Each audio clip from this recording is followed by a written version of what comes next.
Coming to you weekly from the OnPay recording studio, this is the Cloud Accounting Podcast. Welcome to the Cloud Accounting Podcast. I'm Blake Oliver. I'm David Leary. And unfortunately, we have to start this episode with some terrible, just horrible news. TSheets founder Matt Rissell is dead in an apparent murder-suicide in his home in Idaho. David, you personally knew Matt Rissell. I met him a handful of times. I didn't really know him all that well. I do know that TSheets is one of the first real success stories in the whole cloud accounting world. It was one of the first apps to get acquired by Intuit for massive sums of money. And it turns out that the first episode we ever did together of this show, episode 3 of this podcast, we were talking about TSheets getting acquired by Intuit. And it's why you invited me on. That's why I invited you on the show. So I never left, I guess, right? I just stayed. Yeah. I also want to welcome Giles Pearson, our guest today. Giles, welcome to the show. Hi guys, welcome from New Zealand, and it's great to be here with you. Apologies that, for the, I don't know, how do you describe it? Like, it's just, normally on this show we don't talk about stuff like this. It's not our usual, like, we can be negative about things, but we're not usually talking about bad news like this. And I wrote a bunch of notes, it's been pretty much dominating my thought process the last 24 hours. And if you can appease me a little, Blake, and the listeners, I'd like to kind of talk about some things. Yeah. I think it would be great if you could just sort of tell the story of TSheets, because it's so tied into Matt Rissell. Yeah. First, I just want to get the facts out there for the folks who haven't heard, if that's all right. So this comes out of BoiseDev.com, their local paper. Matt Rissell, founder of Eagle company TSheets, is dead after a shooting at his Eagle home early this morning. The coroner said he died from a gunshot wound to the head and said it was a suicide. And when the police arrived shortly after midnight, they found Rissell dead and another woman in the home badly injured, who I have not seen this in the news, but I understand it was his wife. It was his wife, Robin, who survived but is in critical condition. And the case appears to be, according to the police, an attempted murder/suicide. Officials say it appears Rissell shot the woman and then turned the gun on himself. Rissell was 46 years old. So with that... And had 3 kids. And he had 3 kids. Has 3 kids, yep. Had. So anyway, David, would you mind sort of, telling the story of TSheets and why this is so important? First off, obviously, this is horrible, horrible, horrible nightmare, tragedy. No matter how you look at it, there's no way else to look at this. And, there could be an entire podcast or show about guns and mental health and, going down those paths. And, but in the end, nobody really knows what's happened, right? And I've gotten texts. There's a lot, there's speculation and things like that. And it's that's not going to help anybody in this thing to do that. Pretty much the last day, right? It's the only thing my wife and I have talked about, right? My wife's met his wife, we've known each other. But I all know that, and there's thousands of accountants or accounting and bookkeeping, our community, right? Thousands of people who have been impacted by this and have emotions all over the board on this. Because, everybody has a Matt story or a TSheet story. Yeah. Everybody has one. And, I've been really struggling to digest this a little bit the last 24 hours. And, I knew we'd have to talk about it on the podcast, but some part of me was we shouldn't even talk about it on the podcast. And then, as I've just been digesting this and the thoughts are swimming in my head, the more I thought about it, you can't tell the history of cloud accounting. If you're going to write a book, the history of the cloud accounting story, you could not write that book without a chapter about Matt and TSheets. And that's why it's kind of important to talk about it on the show. Yeah. And I think it's just important to kind of pause and acknowledge the ripple effect Matt and TSheets had on this entire industry, because it's very, very huge. I mean, in fact, you already kind of brought it up. maybe what we're doing right now, the Cloud Accounting podcast, may not exist, right? If it wasn't for Intuit buying TSheets and you invited me to be on the show. Yeah. Right? We may not exist, right? And acknowledging that. And those are the kind of ripple effects, I'm talking about. So I'll kind of rewind a little bit because I think you can see where this, like other things in the industry and how to kind of tie it together. So, I kind of think a lot of these apps I first launched on the QuickBooks App Store as my app babies, right? I personally care about these apps, wanted to see them succeed, and they were one of the app babies. And so Matt and I met in like 2012, and I was working with him to get his app launched on the QuickBooks App Store, right? And it was early, 12, 15 apps at that time might be on the App Store, maybe even less, right? It was more than 7. And at that time, Intuit was reviewing every app. So I was like doing a tech review of every single app that existed, right? And probably at that time, I had 45 open tech reviews going on. And every one of them was a battle. Like I would say, Giles is a developer. He has an app. I would say, Giles, fix this in your app. And then the app would be like, oh, I don't want to fix that. And it was just this battle. And I remember I got on a meeting. I tested the TSheets app and how it interacted with QuickBooks. And I got on a phone call with their developer team and, Matt and the rest of the founders. They were teeny then, right? And the meeting ends. They send me an email of their plans, 3 or 4 days. They fix it all. And I instantly recognized that they were different from all the other companies I was working with. TSheets was like special. The company themselves were special from day one. And so not much longer after that, somehow or another, I don't even know how or why I was in San Francisco. They were in San Francisco. We were all at the same hotel. And it was not an event. It was like early days. There was no QuickBooks Connects. There was none of these things that existed. And basically, so it was Matt, it was Brandon, the other founder, and Jennifer, who led the marketing team there. It was the 4 of us just sitting around at this hotel bar table. And basically, we drafted up the playbook on how to win the cloud accounting app space, right? What conferences to attend, who to connect with, who to partner with, what swag to give away, why you have to win with these accountants and bookkeepers and pro advisors, right? Why they're important. And then the rest kind of is history from there, right? I think at that point, now the rest of the world starts discovering and touching with TSheets. But think about it, right? You like that shirt you're wearing, those from whatever app? That's from TSheets started that. These cloud accounting podcast shirts, this is just me ripping off TSheets, right? At some level, right? That gift back of swag some app sent to your house, that's TSheets. The #1 accounting and bookkeeping podcast in the world, dude, that was a total Matt move. Matt I just copied TSheets when they said they were the #1 app, right? Like this is big, all those over-the-top conference parties, it's TSheets. Having your app, your sales and service team trained and certified in QuickBooks or Xero, TSheets started doing that first. Showing up to Tucson to the Intuit call center and giving out $100 bills to employees, right? That save TSheets on a phone call or your app name on a phone call, that was Matt first, right? He was doing that before anybody else. All you app developers that are sponsoring, for example, Joe Woodard's Scaling New Heights conference, and you hate how you can't have a gathering or a party or an event within 50 miles of the venue, right?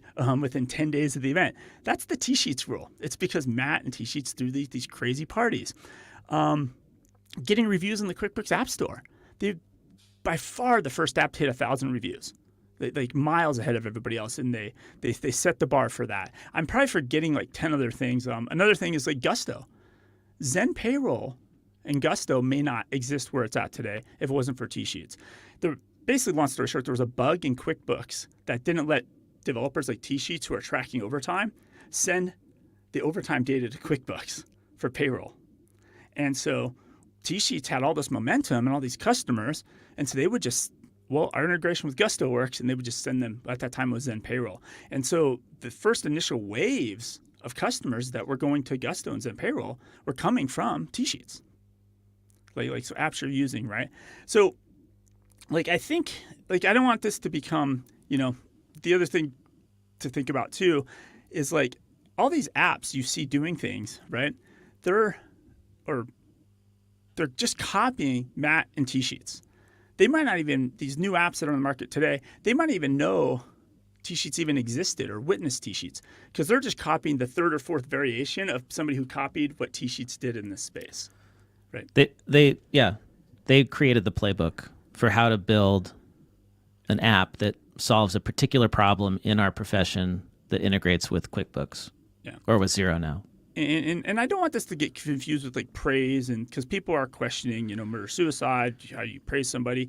But I just want everybody to pause and acknowledge that something you're using today, something at your desk, right? Something you see at the next conference is probably a little piece of Matt in it. Yeah. It's just like that's the way to think about this. Well, and the reason this is hard, I didn't know him that well, but he was incredibly charismatic, and even just meeting him a few times, like I could feel positive energy. And that's what makes this so hard is I can't reconcile the person I met with what happened. And I think that's what a lot of folks are going through. Yeah. Just to put a number on what you're talking about, David, in 2017, TSheets was acquired by Intuit for $340 million in cash and other consideration. Yeah. It was the first really big acquisition, the first really big, financial impact, and probably that in the mind of investors is what stimulated the whole economy that we have now in the accounting technology space. Yeah, and I think it also it proved that because they were in Boise, Idaho. Like for the longest time, well, if you're going to be a tech company, you have to be in San Francisco, and it kind of proved these apps were just showing up in all these other towns, and these tech hubs started appearing. Yeah. So I know it's going to be weird, David, to change your mindset and shift and just go into our regular show. It feels good to be able to communicate that out because it's. So it's hard. You're grieving. You knew him well, but we're gonna change our mindset. We're gonna pivot now, and we're gonna do our regular show. And Yep. Okay, so I don't know. Let's talk about something positive, right? Something that's actually very exciting and positive and gets me really excited. And that's ChatGPT and AI. And I know everybody's been talking about this a lot, but we've got some practical applications of it. We've got demos of it. We've got it in the practice management software now. And I've brought some videos. We can actually watch it in action. So if you haven't seen it or tried it for yourself and you're watching our live stream, you're going to actually see it. And if you're listening to the podcast episode, you could go find it on YouTube and watch that as well. We'll do our best to explain what's going on. And Giles, I think this will be interesting to you because you have been doing your own experiments in AI. So you run Accountests, which is how would you describe Accountests, Giles? So we help public accounting firms avoid bad hires. That's our raison d'etre, I guess. And we do that using skills tests and personality profiles to help you make sure you understand the candidate that you're looking to bring on board. And you've been playing around with AI by feeding it questions from not your personality test, but your skills test, right? Yeah, that's right. Look, we've been playing with it to try and help us develop some new questions, and that's actually hasn't worked that well, to be fair. But we've certainly been feeding it questions both from our CPA level tests and our sort of bottom end debit and credit test, and just seeing how it goes and whether it where its strengths and weaknesses lie. And I guess it's just fun at this stage, but actually the fun is getting serious, and it's getting serious pretty fast. How is it doing? Like if you had to rank ChatGPT as a hire, how is it doing against a typical applicant for a staff accountant job, for instance? Well, so we had it sit our CPA public accounting test. So that's a bit of tax, a bit of advisory, a bit of reporting, a bit of sort of core accounting stuff. So what you'd expect, say a client accounting manager or to be all over in most public accounting firms, and it was on the 93rd percentile. So in the top 7% of the norm group. So behind all of these tests is a norm group of a whole bunch of people who've sat these tests in the past. So it would you will certainly choose it as your likely choose it as your preferred candidate in terms of its technical understanding. And Giles, did you need training of this, or did you just upload your questions and ask it for answers? I just uploaded the questions and asked for the answers. So this was just already in its basic training that it's had. But it learns. So one of the questions we put up, it got it wrong, and I went back and go, this is not right, and this is why. And it goes, oh, look, I'm really sorry about that. I'm trying to get better all the time. And, so I said to it, well, so will you get it right next time when I ask? And I then got one of my team members in the Philippines to upload the same question a week later, and it got it right. So it's learning as well. It's learning. So it's amazing. And I've been talking with folks all week about AI in audit, in tax, in mainly in audit and tax. Well, also FP&A, and I am just amazed at what it can do. And I'm really excited. We're on version 4, GPT-4. Like, it's been like 4 months, and people are already finding practical applications for it. So, oh, look, and there's some really exciting stuff coming down the pipe, right? So certainly here in New Zealand, I know there is a product. Look, it's not imminent, but it's close. And what this is going to be able to do is actually do that initial review of your client P&L. So at the moment, you get the file in the door, and somebody has to go through it and work out, where all the bones are buried, and basically go through the checklist. Everybody's got a checklist. So they're basically automating this checklist using AI, and so it will be able to. Sorry, David. I was going to say, so the file review, the first time you bring, sometimes before you even take on a client, you're like, let me just look at your file and kind of analyze it, so I can give you a price. Well, I think this is more than that. This is the initial review, say, of a year-end file. So it will be able to go through, compare to last year, drill into each of the accounts. So say repairs and maintenance or subscriptions or whatever you particularly want to drill into.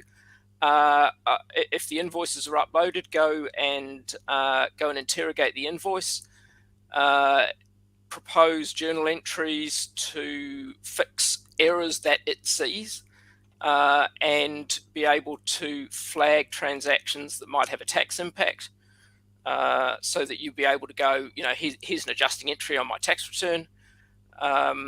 So essentially, you take that to its logical conclusion. The first time a human needs to touch that file is when the manager gets the file review with the proposed journal entries, and here's the questions where you need to dig deeper, or you need to think, here's a transaction that looks like it might be capital, but they've, the client's coded it to an expense. Here's my take on what it should be. Here's a copy of the invoice. You make the decision. Click yes or no. Balance sheet reconciliation. That's amazing.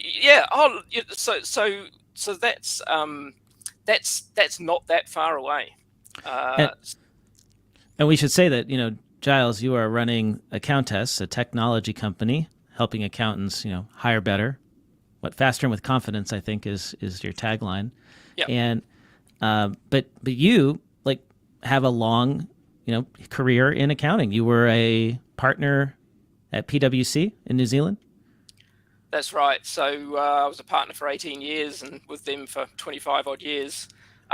In an office, about the size of your local shoe store. So we had 45 people in our office, sort of 4 partners. It was like a mid-sized firm, I guess, in regional USA. So the experience, I guess, of our working environment was very similar to many accounting firms across the world, but overlaid that was the PwC experience, I guess, which comes with its ups and its downs. But you certainly learn a lot, and you're working in an extremely supportive environment.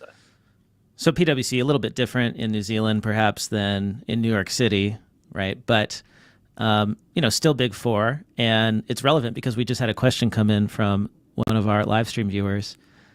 Do you think the shortage is offset by outsourcing and AI? Talking about the talent shortage in accounting. Big Four pushing layoffs has me nervous.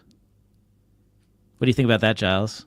Well, I think AI is going to be challenging for the Big Four, but for all the profession, because what AI is going to do is deal to all of those jobs that the interns and the college graduates do for their first 3 or 4 years. And you've done audit, Blake. There's AI. I did one audit. Okay, that was enough. Yeah, I hope it was a big one. AI is going to chew all of that stuff up real fast, and so I think that's a positive in terms of the talent shortage. Although I think there's a time gap there. We're probably 3 to 4 years before that becomes a more serious issue. But I guess my bigger concern is, how do we train our people who it's not that they need to do 3 years of mundane work. 3 months of mundane work is probably enough to ground you into some of those things, but we do need them to get experience, and we need them to get that experience in a safe environment where actually they're not out there giving their opinions to clients when they clearly don't have the capability of doing that. So how do we bring people through? And I think that's a big challenge for the profession, and I worry whether our educational institutions are up for that challenge. I say that my entire career has been built on Google searches, knowing what questions to ask, and I don't see accounting programs. Now, look, there could be great ones out there. There could be not so great ones out there. But I think on the whole, most accounting programs are not teaching their students to ask questions. Right? It's here's what I'm going to teach you. You're going to repeat it back to me in a lot of cases. And we should be questioning accounting standards. We should be questioning tax laws. Like, why do these exist? And whenever I did that in my classes, my professor got really annoyed because they didn't really want to have to explain, or maybe they didn't even know the answer or had never thought of it, right? Maybe it's frustrating, right? When stuff doesn't make sense, because a lot of accounting and a lot of tax doesn't make sense. And look, I think communication so asking the questions is a big part of that, but it's about that ability to communicate, and it's so rote learning is gone, really. I think, as a way to help our people be able to work in the modern world. And what they need to be able to do, they need to know stuff, because you can't communicate with the client if you don't know anything. But it's about combining those two things. Yeah, it's not so much about memorizing all the details, because you can look them up whenever you need them. It's more about understanding the concept. You need to know some things, and I think that's and that's where we would come from. I guess as a testing company, if you want to hire a candidate, you still need a candidate who actually knows some stuff. But that's interlaid with their ability to then communicate, because if you're in a meeting with a client, you can't. You need to, as you say, you need to know the concepts, and you need to know enough to have a discussion where. Can I have ChatGPT open on my laptop and be asking it questions? If you don't want to be paid, yeah, sure. Yeah. But even if you do that, right, you still have to have somewhere along the line. You have to get the knowledge and the experience, because it's easy. ChatGPT will make a mistake, and then you'll just repeat it out loud. Then you'll take a fool, right? But again, it's kind of like, maybe right now you ask your intern to research something, and then if you don't have time to validate it, you might say it's not that what your intern did. So it's just, I think your intern might come back not as confident with the information, and ChatGPT always comes back pretty confident. Very confident. Yes. You gotta take it with a grain of salt. So. Hey, all this discussion of ChatGPT has stimulated some conversation from our live stream viewers. Reminder to our podcast listeners that you can also watch us on YouTube, and if you subscribe to our channel, you can get notified when we go live and see what we actually look like. Sometimes people are surprised. We got bigwigs in the chat this week. Well, we have the famous Greg Kite CPA. He says, I asked ChatGPT to write the lyrics to a song and include the words vacation, avalanche, strength, love, and trust. Not only did it include 3 verses, a chorus, a bridge, and an outro, it was so good I literally got choked up. AI performing creative tasks at that level makes me realize that we will all be unemployed by the end of the year. Well, yeah, I'm going to use AI to tell it that I'm an accounting comedian, and I'm going to have it write me some jokes. Well, I tried having ChatGPT write me a joke for my next presentation, and it was probably the worst joke that I've ever heard. So I think Greg Kite's job as a comedian, CPA, is very safe, Good. I would say, based on that experience. Chris Maxey said, Boston Dynamics added ChatGPT to their robot dogs, so it won't be long before the Big Four hires those robots to go into the office, since they won't complain about that, or they'll also get burned out and will result in the Black Mirror episode. I have not yet seen Black Mirror, but I can only imagine what a sentient, or not necessarily sentient, but autonomous Boston Dynamics robot dog could do.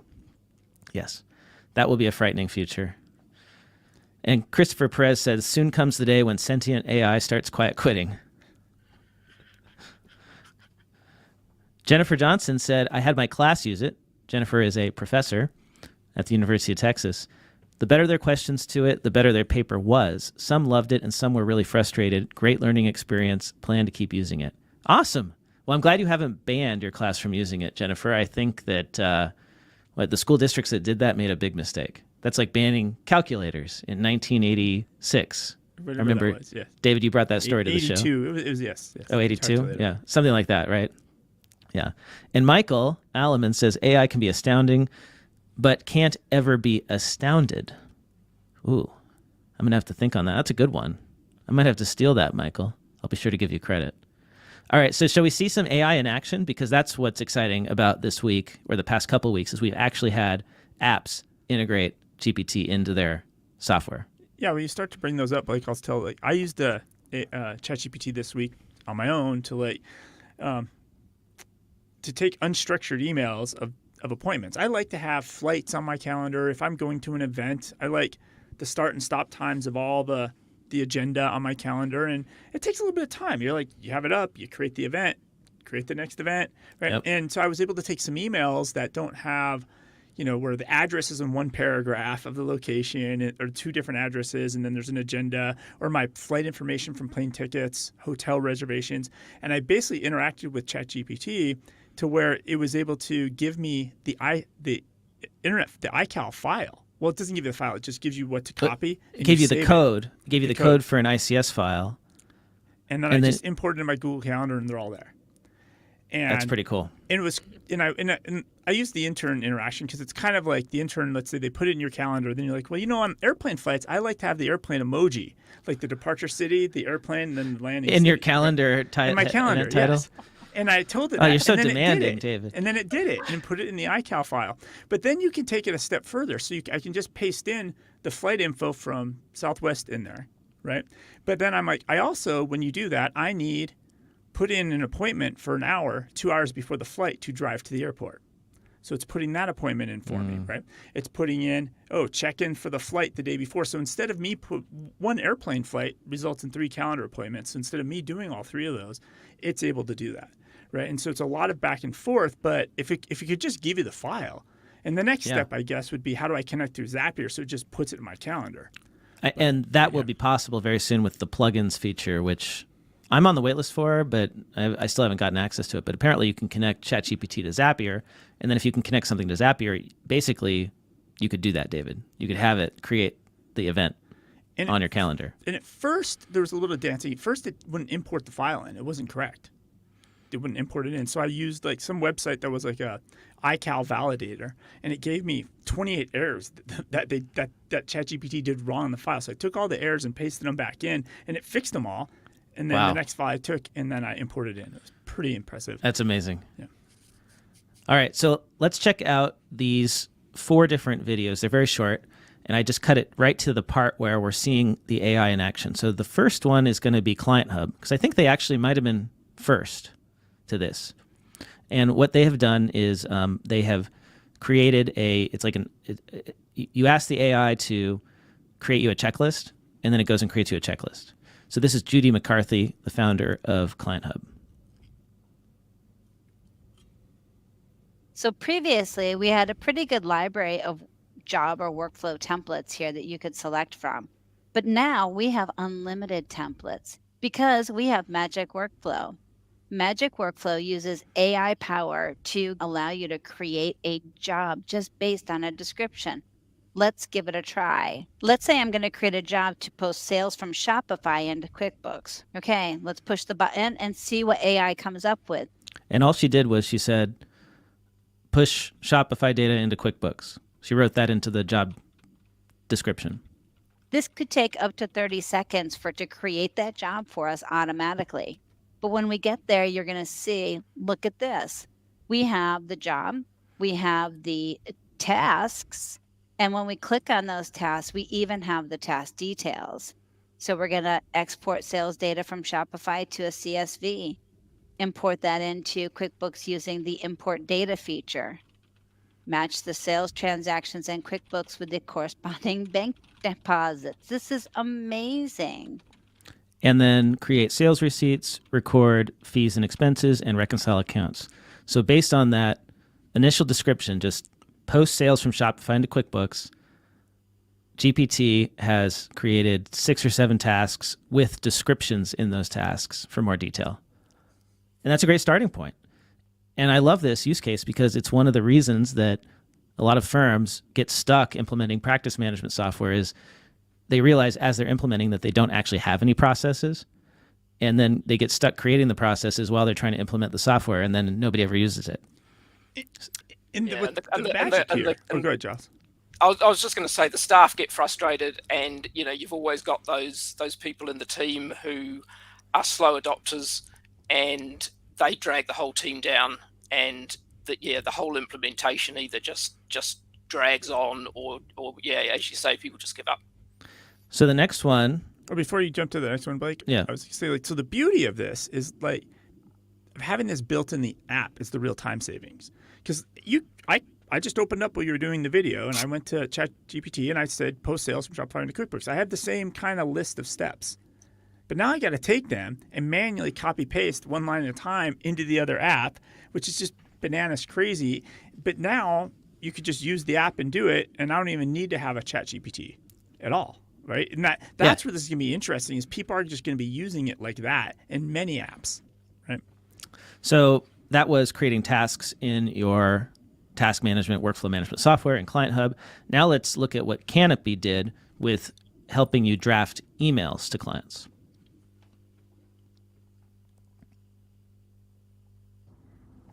Communication today is so vital. If we don't communicate clearly and efficiently in the beginning, we can find ourselves wasting time afterwards with answering clarifying questions, redacting statements, not having fully thought through the communication that we needed to deliver in the first place. And I'm going to skip ahead a little bit. It's hard. It's on Blake, before you skip ahead, pause. So on the screen right now, is this a create email screen within Canopy, or is this just an email? This is within Canopy. This is within Canopy. Okay. Just Canopy, like Karbon, allows you to use it as your inbox. Got it. Which is great because often you're creating tasks, you're creating work, you're referencing work from your email, so it makes sense to have it integrated into the tool. Got it. But of course, the challenge with that is you don't get all the benefits of plugins for Chrome or for Outlook or whatever. So this is why they're having to build this. So let's watch it help to create and draft an email. Canopy has a new feature that will allow you to draft an email based on the bullet points that are in your brain as to the things that you want to cover in a conversation. For example, it may be that more work was required, out of scope, higher price. You okay? So that's all she wrote. More work required, out of scope, higher price, you okay? And then is pressing submit. Put this into the generator, the prompt box, and it will draft an email for you. So it's showing it working. There's the email. Hey Brad, I hope you're doing well. I just wanted to check in with you regarding the additional work we discussed for your project. It outlines the whole thing for you in a very professional way. So going on reading this email, right? I wanted to make sure that you're comfortable with the new price and that we're still within your budget for the project. Please take some time to review the new quote and let me know if you have any questions or concerns. We're always happy to work with you to find a solution that works best for you. Thank you for your understanding as we look forward to continuing to work with you. Best regards, KC. So it wrote the whole email from just the bullet points, just the comma separated bullet points. And we know that, like you said, David, you could just go into ChatGPT and you could do that. But then you have to copy paste back in your email, which kind of eliminates the time savings.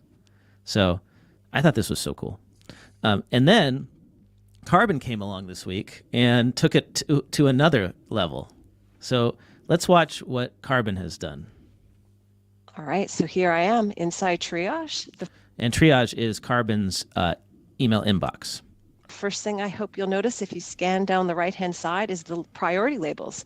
So you can see that I've got a couple emails that have come through and automatically been tagged as high priority or low priority. And the way they're doing that is with sentiment analysis. So they look at the body of the email and determine whether or not somebody is upset or if something is urgent. And This that could is genius. yeah. Clients are going to figure this out, and they're going to use ChatGPT. What's the best way for my accountant to read my email? And it's going to say use all caps and use these 3 words, and then you're always going to be able to be the most urgent. We'll be introducing also a filter list at the top, so you'll be able to quickly filter and see what all of your high priority messages are. Now, if I want to action one of these emails, I can open it up. You can see here I've got an email from my client, David Buck, and he's telling me that there's some issues with his billing. And I have the option here, let me just move this around, so you can see there's quite a few messages, is to summarize. By clicking the summarize button, it provides me again with a bulleted list outlining all of the content that's occurred in the email message. Can you, Blake, summarize the bullets there? Yeah. So client wrote the email, and it's multiple paragraphs. And we've all had this. We've all had clients or colleagues write us ridiculously long emails. And you open it up and your eyes glaze over and then you close it and you don't open it. And then you open it up later and you think about reading it and then you don't. And you close it. So what happened here is that the user pressed the summarize button and we got 4 bullet points. And the bullet points say, David noticed a discrepancy in his billing statement and is concerned about it. David is a valued client of Annapurna and appreciates their professionalism and expertise. David requests prompt attention and a clear explanation of how the discrepancy occurred. Sarah asks Simon Hilton for assistance with the urgent matter. Sarah is a team member. So it summarizes not only what the client said, but also what the team has done in the thread. This is, I'm just thinking, why is not every email client doing this already? Like, every email client should just summarize every email into 3 bullets like this. Well, I'm willing to bet that Outlook will be doing this real soon. Yeah. And as I've talked about on the show before, Google Chat is already doing this with chat threads. So if I walk away from my computer for a few hours and then my team is going back and forth, back and forth, back and forth on something, when I come back, I get a nice little summary of what they talked about at the top of that thread. So same idea. Let's continue. You can do that on all emails, not just the ones with high priority labels. So I'll give you another example of that. We'll grab one here. It's another email from another David Buck. My test data, David's been very busy sending me emails. But again, here you can get the other summarized bulleted list. The summary does include comments. It's not just the email messages from your clients or emails between your team members. It will include all of the comments and actions that have occurred within the email conversation. All right, the next use case, the feature I'd like to show you is the email task. So I'm clicking over here to a work item, and I'm going to go over to the task list. And you can see we've got this new email, this new task type, which is called email task. And the task says update client on timeline. So this is part of they don't call it this in Karbon, but it's like a project. And it's a task in the project, and the task is update client on timeline. So, you've started a tax return, and now you need to update them. I open it up and it's got a type. So this is the AI prompt type, and you can see there's some prompts in here. So this task is really about letting the client know that the work has started. And the prompt says, tell the client a team has started working on their tax return. We expect it to be completed within 1 week. And we expect it to be completed within a week. So I go and I create draft. It's off creating the draft for me. It puts it on the timeline, and you'll see here it's suggesting the client that I should send the email to, John Smith, and it's produced all of the text for me. And it produced an email that says, Dear John, I hope this email finds you well. I'm writing to inform you that our team has started working on your tax return. We are committed to providing you with the best possible service and ensuring that your tax return is accurate and complete. We anticipate that the tax return will be completed within a week, and we will keep you updated on the progress. If you have any questions or concerns, please do not hesitate to contact me. Thank you for your continued trust in us. Best regards, Sarah Gopal. So instead of creating all these templates for your emails, you can simply create a prompt, and then it will customize the email based on the client and the sender. And John, no doubt, will use ChatGPT to distill that email down to 2 bullet points. We're working on your return. At what point do we have our Outlook inboxes replying to each other and talking to each other, right? Have your email client talk to my email client and set up a meeting. I mean, it's kind of happening already, right? Like, people are using all these automated tools to do drip campaigns and those types of things. And then on the other side, everybody's using automated tools to filter spam, bucket those emails. Like, it's already kind of happening on both sides, right? This is just the next extreme of it. Christopher in the live stream says, amazing if you can tell it to be direct or deliver softly to doctor towards love languages. And actually, yes, you can. I didn't show that part of the Canopy demo, but you can tell it to revise an email if you think it's not appropriate. And you can say, be more direct, or be more friendly, or be more professional. And it will do that. So let's continue with this Karbon demo, because I think there's a little bit more. Again, I can edit this text if I want to change anything, or I can change the tone by using the tone changing Here we feature. go. Tone changing feature. So this is just the beginning. We expect to introduce more features and ways to improve efficiency and workflow within Karbon using AI. All right, so that's Karbon. By the way, if you don't have Karbon, if you don't have Client Hub, there's two options for you, or if you don't have Canopy as well, there's two options for you that work with, I know they work with Gmail. I'm not sure if they work with Outlook, but they're web-based, so if you have Outlook on the web, you could use them. Grammarly has a plugin for Chrome, and you can compose emails with it. I'm doing that already. It can do basically the same functionality where you can give it a list of points, and it will create the email. It will also read your emails and suggest responses, and you can then change the tone. There's also Jasper. Jasper has a plugin for Chrome that allows you to basically have it do anything. It can write anything in any text input field, and so it can do that.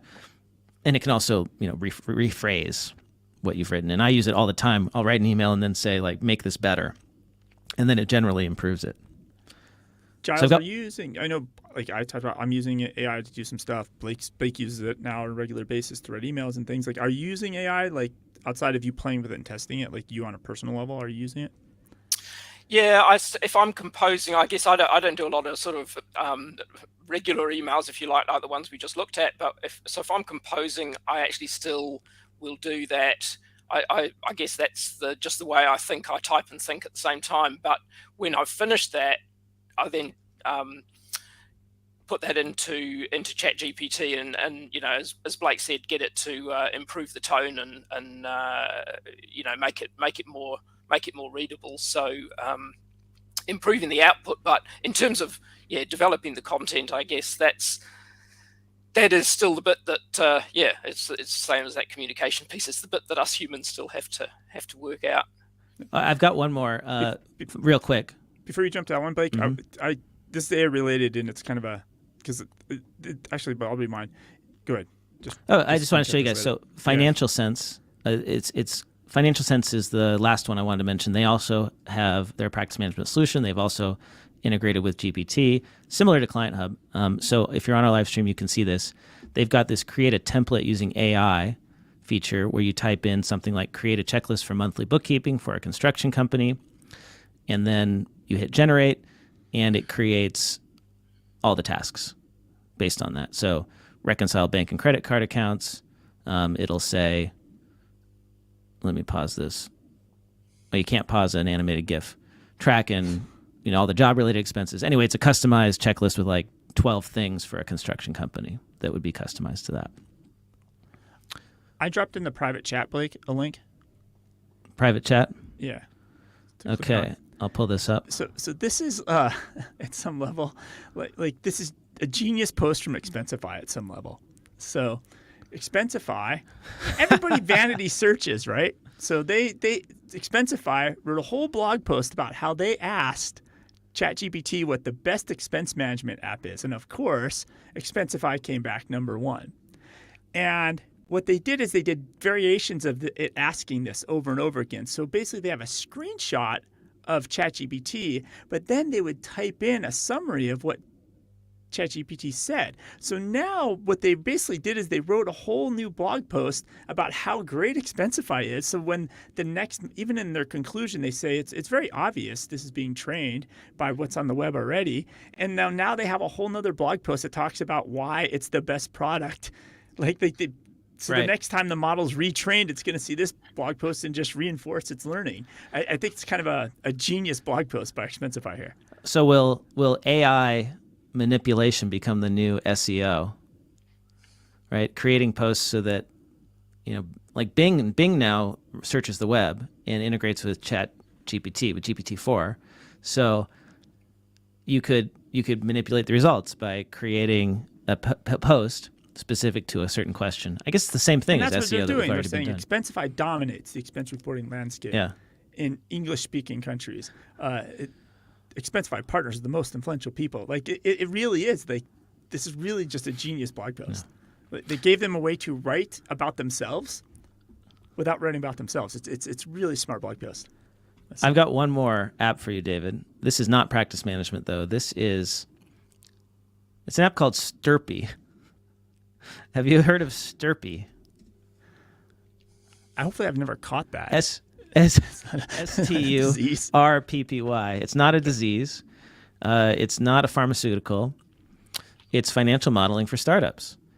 Use our proven templates to build a model fast without any prior experience or expertise in finance. Share a live link with potential investors or export the entire model to a formatted spreadsheet with a single click. So we've seen a ton of these startups.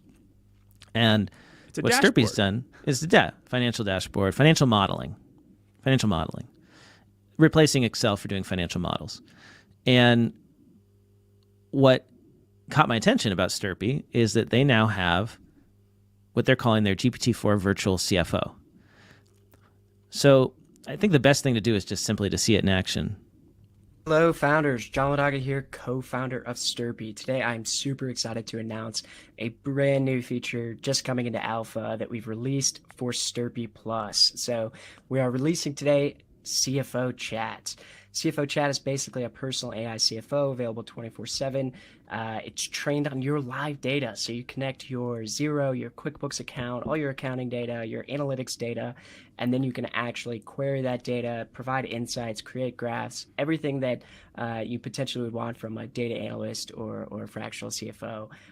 Our platform is kind of seeking to solve those use cases. So let's start with some basics. Let's just kind of ask it to surface some KPIs. So let's ask it, what was our total revenue last month? Awesome. So our total revenue last month, today's April, was $91,000. We can also ask it things in the past. So we could say, what was our total revenue 4 months ago? Total revenue 4 months ago, December 2022, was $25K. So that's just surfacing some KPIs, but we can actually use CFO Chat to actually create some graphs. So let's say create a graph of our total revenue and total expenses. And this is the part where I started to pay attention because it produced a nice graph, a line chart, month by month with the total revenue and total expenses.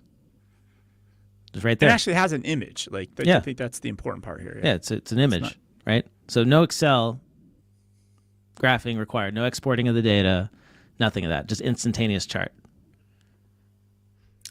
Great. We've got a graph here of our total revenue and total expenses with the data that we provided it. And it's looking accurate here. So if we remember, we asked it, what was March revenue? 91K. We're seeing that we got March revenue 91K. And these graphs, you can add these graphs over to your live dashboard views in Sturppy Plus. Be able to view it there. We're soon going to add the ability to kind of send this data to Google Sheets or Google Slides if you want to include this. But let's say maybe you wanted this in a bar chart and don't want to look at it as a line chart. So we could say, change that graph to a bar chart. So no need to understand how their software works. It just does it. And great, just like that. Now we've got a bar chart of our total revenue, total expenses. Did you pause it, Blake? Same data as before, just Did I catch it? Say this correctly? Once you had it done, you could just drag it out of there to your dashboard. So you're interacting with plain text to create the perfect chart or the perfect graph, and then you just drag it to the dashboard. Right. Wow. change the format of it. So let's ask it something a little bit more complex. Let's do some what if analysis here. So let's pretend we're going to try to potentially ask our CFO chat about a new hire that we're planning to make. So let's say we're thinking about hiring a new operations manager at $5,000 a month starting next month. Can we afford it? Now, this is a question And that's all a right, challenge. so we've got some analysis here. So it's saying to determine if we can afford hiring a new ops manager, let's take a look at our current financial situation. So our bank balance in April is $23,000. If we add the new operations manager to our current expenses, we can estimate our future expenses. So the total expenses for April currently are only $1,000. Adding the $5,000 salary estimates that our expenses would be $6,900. Considering our current bank balance and the estimated expenses for next month, we can afford to hire a new operations manager per month. But it's also giving us a caveat. So it's saying, however... Now, so this is where I started to see the limitation of this, right? It's not quite there yet because all it's doing is taking last month's expenses, adding in the salary of the new hire, and then saying, oh, the bank balance is $23,000, right? We can afford this. It's not actually modeling out anything at this point, right?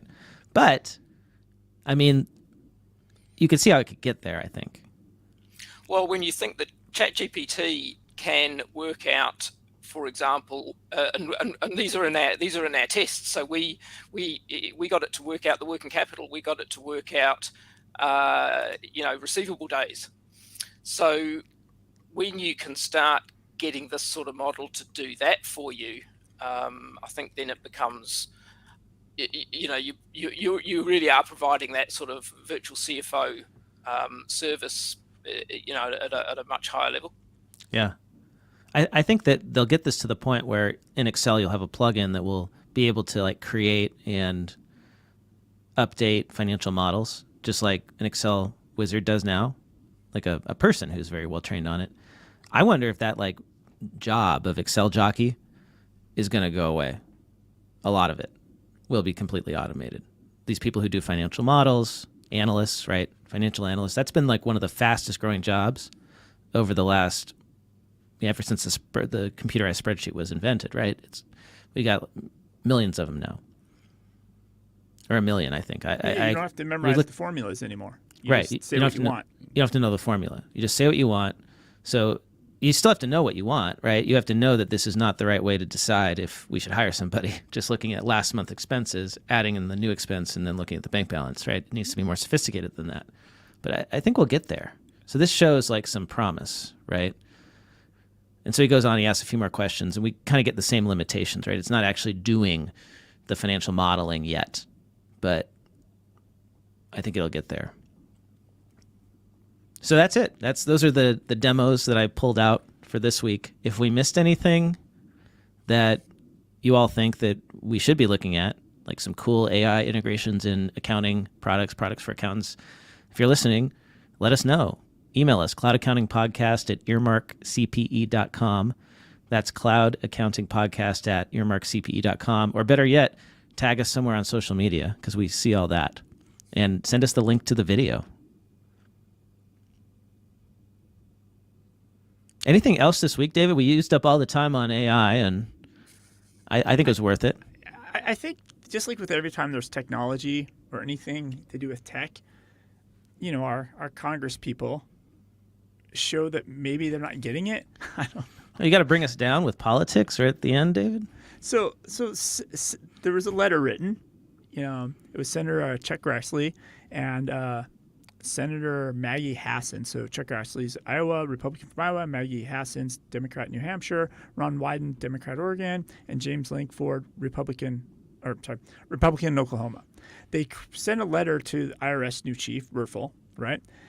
Because they're alarmed that people are going to use AI tools to create tax scams. And they want the IRS to educate taxpayers to how to avoid these. They don't need AI to create tax scams. They've got plenty of accountants who help them do that. Yeah, I just all those conservation easement CPAs, given the profession a bad name. Maybe this is just a way for them to, I don't know. It's a way distracts the IRS from its real problems. I don't know.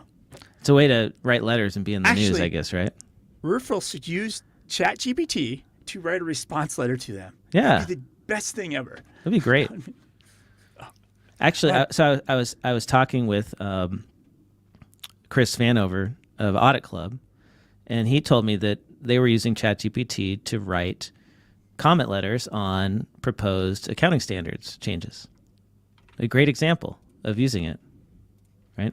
Write me that formal letter that I need to send to FASB to get it into the record. All right. Well, hey, Giles. I'm pasting the letter in. I'm saying how he should respond. So, Giles, it was great. It didn't work. Great chatting with you this week. If folks want to learn more about Accountests, follow you online, where should they go?